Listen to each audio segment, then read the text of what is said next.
मोहम्मद यूसुफ इब्ने मोहम्मद मंसूर, ये बच्चा कर्नाटक का है। इसने कायदा अलिफ से लेकर और हिफ्ज़ कुरान मुकम्मल तक अल्हम्दुलिल्लाह इसी मदरसे में पढ़ा है।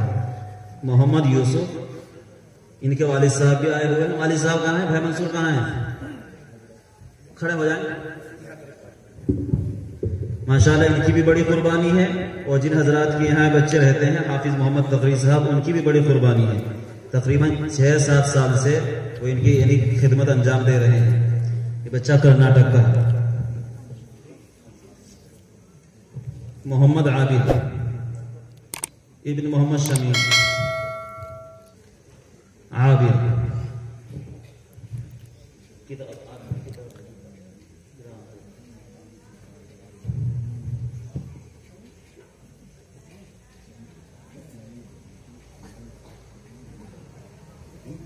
मोहम्मद असद,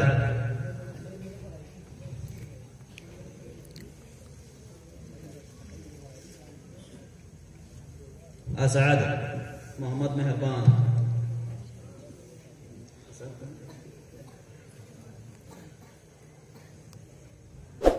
हमदान हाफिज अब्दुल रहमान,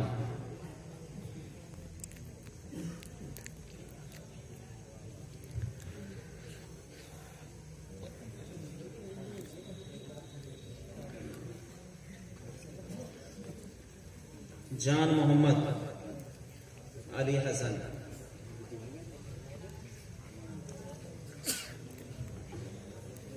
मोहम्मद दानिश, मोहम्मद मुजफ्फर,